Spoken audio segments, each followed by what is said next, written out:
Assalamualaikum warahmatullahi wabarakatuh. Baik, teman-teman semua, ketemu lagi dengan saya di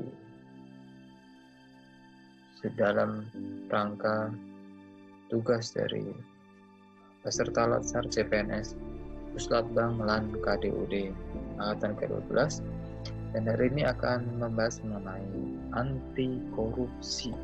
Baik, kita akan mengidentifikasi nilai dasar anti korupsi. Pertama, jujur. Kedua, peduli. Ketiga, mandiri. Keempat, disiplin. Kelima, tanggung jawab. Keenam, kerja keras. Ketujuh, sederhana. Kedelapan, berani. Kesembilan, adil. Ini adalah nilai-nilai dasar anti korupsi, dan semoga kita sebagai warga negara dan sebagai ASN bisa menerapkan nilai-nilai ini agar kita terhindar dari korupsi. Baik, kita akan menerangkan tentang sifat korupsi. Paling tidak ada dua. Bermotif terselubung. Apa itu? Korupsi seperti ini adalah korupsi yang secara sepintas lalu kelihatan bermotif politik, tetapi secara tersembunyi sesungguhnya bermotif mendapatkan uang semata-mata. Yang kedua, bermotif ganda. Seseorang melakukan korupsi yang secara lahiriah kelihatan hanya bermotif mendapatkan uang, tetapi sesungguhnya juga motif lain, yakni motif kepentingan politik. Nah, ini sering kita lihat, sering kita dengar di masyarakat, TV-TV, bahwa sering kita mendengar hal ini, baik itu terselubung maupun bermotif ganda. Nah, selanjutnya ada tiga tingkatan korupsi. Pertama, material benefit, mendapatkan keuntungan material yang bukan haknya melalui kekuasaan. Ya, mendapatkan keuntungan material, mendapatkan uang mungkin atau apa gitu yang bukan haknya melalui kekuasaan. Ya, ini bukan haknya melalui apa yang dia punya, yang dia kuasakan, yang dia amanahi. Harus jadi amanah, tetapi dia mencoba ingin mendapatkan uang dari kekuasaan. Yang kedua, abuse of power, penyalahgunaan kekuasaan. Ini yang sering banyak kita dengar di masyarakat. Ya, karena dia mungkin kepala, ketua, ya, atau pimpinan, dia menyalahgunakan kekuasaan itu untuk hal yang lain. Yang ketiga, betrayal of trust, pengkhianatan kepercayaan. Amanah sudah dipercayakan tetapi dikhianatin. Nah, ini juga sering terjadi dan sering kita dengar.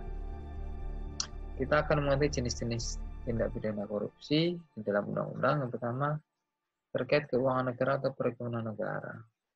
Ya, kedua, suap. Yang ketiga, penggelapan dalam jabatan. Yang keempat, pemerasan. Yang kelima, perbuatan curang. Yang keenam, benturan kepentingan dalam pengadaan. Yang ketujuh, korupsi tentang gratifikasi. Nah, hati-hati, jangan sampai kita masuk dalam 7 hal ini. Baik, mari kita ditugasi untuk mencari dan menganalisis mengenai kasus korupsi.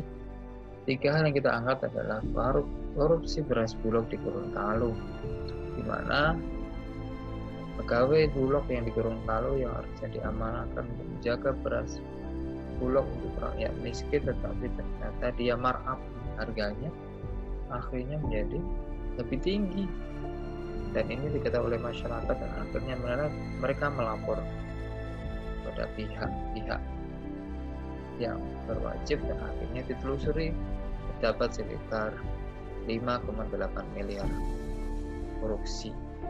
Yang kedua, kasus korupsi di Garuda. Kita mengetahui bahwa akhir-akhir ini ya maskapai penerbangan nasional mendapatkan musibah. Ternyata ada korupsi di sana tentang penyelundupan Harley dan sepeda yang harusnya karena dia masuk dia cukai, tapi ini lolos. Kenapa? Karena ada penyalahgunaan wewenang ya dari kepalanya.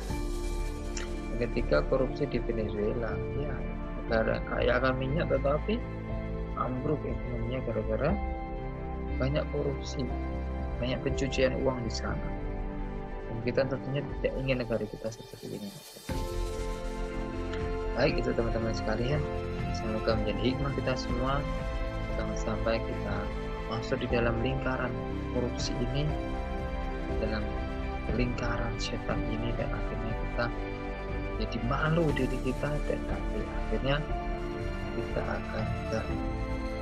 akan mendapatkan pertanggungjawaban tentunya di akhirat. Jangan keluarga kita makan dari uang haram. Baik, terima kasih. Sampai ketemu di video selanjutnya, dan Assalamualaikum warahmatullahi wabarakatuh.